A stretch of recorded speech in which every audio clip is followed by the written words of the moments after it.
राधे राधे, जय श्रीमन नारायण, हरे कृष्णा। कैसे हैं आप लोग? आशा करती हूँ कि भगवान हरे की कृपा आप सभी पर बनी रहे, आप सभी स्वस्थ हो, अच्छे हो। इसी कामना के साथ आज हम सुनेंगे भगवान ने ली अपने भक्तों की परीक्षा। तो आइए कहानी को सुनते हैं और जानते हैं कि भगवान ने आखिर क्यों ली अपने भक्तों की परीक्षा। एक बार भगवान विष्णु ने लक्ष्मी जी से कहा कि पृथ्वी वासियों में भक्ति बहुत बढ़ गई है। लक्ष्मी जी कहने लगी कि प्रभु, वो तो आपको नहीं मुझे पाना चाहते हैं, क्योंकि लक्ष्मी की आवश्यकता किसे नहीं होती। नारायण भगवान कहते हैं, लेकिन वो तो नारायण नारायण कहते हैं। लक्ष्मी जी कहने लगी कि अगर आपको विश्वास नहीं हो तो उनकी परीक्षा ले लो। भगवान नारायण ने कहा कि ठीक है, मैं उनकी परीक्षा ले लेता हूँ।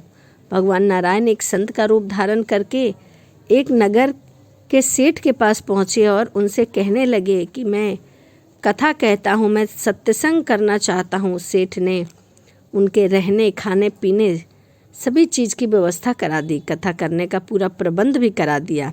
पहले दिन जब कथा शुरू हुई तो थोड़े से ही लोग कथा सुनने आए।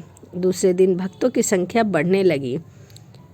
तीसरे दिन उससे भी ज़्यादा भक्तों की संख्या बढ़ गई। संत जी के कथा की प्रसिद्धि हुई तो तीसरे दिन और भी ज़्यादा भीड़ बढ़ गई। अब माता लक्ष्मी विचार करने लगी कि अब मुझे भी चलकर देखना चाहिए कि नारायण ऐसा क्या सुना रहे हैं जिससे भीड़ बढ़ती जा रही है। लक्ष्मी जी एक घर के बाहर पहुंची तो घर की मालकिन घर में ताला लगाकर कथा श्रवण करने जा रही थी।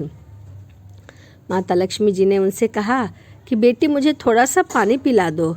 वह औरत बोली कि माता जी, मुझे सत्संग सुनने जाने में देर हो रहा है।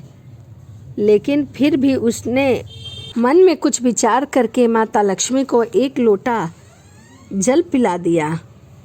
जल पिलाने के बाद जब माता लक्ष्मी ने वह लोटा वापस किया तो वह लोटा सोने का हो चुका था। सोने का लोटा देखकर वह औरत उत्साहित होकर कहती है कि माता जी, आपको तो भूख भी लगी होगी, खाने को कुछ लाती हूँ। उसके मन में चल रहा था कि खाने की प्लेट, कटोरी, चम्मच भी सोने की हो जाए। माता लक्ष्मी कहने लगी कि नहीं बिटिया, तुम तो कथा श्रवण के लिए तुम्हें देर हो रही है, इसीलिए रहने दो, मुझे भूख नहीं लगी। अब औरत ने कहा, मैं कथा सुनने किसी और दिन चली जाऊंगी। वहां जाकर उसने चमत्कारी बुढ़िया के बारे में सब औरतों को बता दी। धीरे धीरे बहुत सी औरतें चलते सत्संग में माता जी के दर्शन करके उठकर चली गई। माता जी जिसके घर में भोजन करती, जल पीती, उसके बर्तन सोने के हो जाते थे। माता जी बहुत ही प्रसिद्ध हो गई थी और भगवान विष्णु जो कथा कारक के रूप में धरती पर आए थे, उनकी कथा सुनने वालों की संख्या धीरे धीरे कम होने लगी। भगवान ने यजमान से पूछा कि अब कथा सुनने लोग कम क्यों आते हैं? उन्होंने कहा कि नगर में एक चमत्कारी बुढ़िया आई है। वह जिस भी बर्तन को छूती है, खाती है, पीती है, वह सभी बर्तन सोने के हो जाते हैं। भगवान समझ गए कि श्री लक्ष्मी का आगमन हो गया है। अब जिस सेठ ने विष्णु जी के रहने खाने कथा की व्यवस्था की थी, वह भी चमत्कारी माता जी के पास पहुंचे और कहने लगे कि आप मेरे घर पर क्यों नहीं पधारती? लक्ष्मी जी कहने लगी, जब तक वह कथा कार तुम्हारे घर पर है, मैं वहाँ नहीं आऊँगी। सेठ जल्दी से घर गए और कथाकार से कहने लगे कि हे महाराज, जब तक आप यहाँ पर रहेंगे तब तक वह बुढ़िया मेरे यहाँ नहीं आएगी, इसीलिए आपके रहने खाने की व्यवस्था मैंने धर्मशाला में करवा दी है। कथाकार कहने लगे कि अब तो कथा में कुछ दिन ही शेष रह गए हैं, फिर आपने मेरी व्यवस्था धर्मशाला में क्यों करवा दी? सेठ जी कहने लगे कि मेरे घर में आपसे भी कोई खास रहने आने वाला है। लक्ष्मी जी उस सेठ के पीछे पीछे ही उसके घर पर आ गई। वह सेठ से कहने लगी कि मुझे इस कथाकार से कोई ज़रूरी बात करनी है, कृपया आप बाहर जाएं। सेठ के बाहर जाते ही लक्ष्मी जी कहने लगी कि क्यों प्रभु, मैंने क्या कहा था? यह भक्ति आपको पाने के लिए नहीं, मुझे पाने के लिए है। फिर भगवान कहने लगे कि लक्ष्मी, माना तुम उचित कह रही हो, लेकिन तुम यहाँ पर तब आई जब मैं नारायण संत के रूप में यहाँ पधारा, और जहाँ संत कथा कहते हैं, धार्मिक अनुष्ठान होते हैं, वहाँ लक्ष्मी स्वयं चली आती है। भगवान विष्णु अपने धाम वापस लौट गए।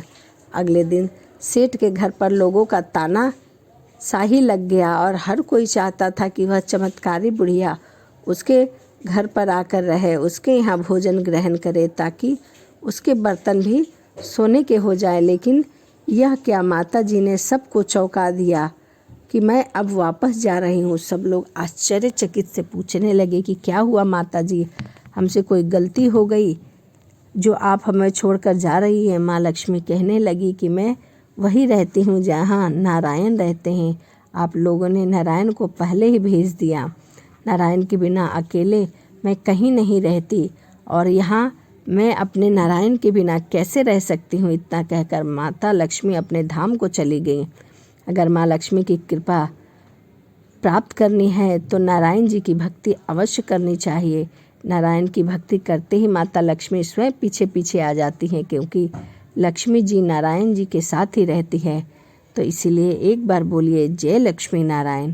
तो चलिए वीडियो को समाप्त करते हैं और मिलते हैं अगली वीडियो में। यदि आपको वीडियो अच्छी लगी हो तो प्लीज़ कमेंट ज़रूर करिएगा और चैनल को सब्सक्राइब लाइक ज़रूर करिए। तो चलिए मिलते हैं अगली वीडियो में।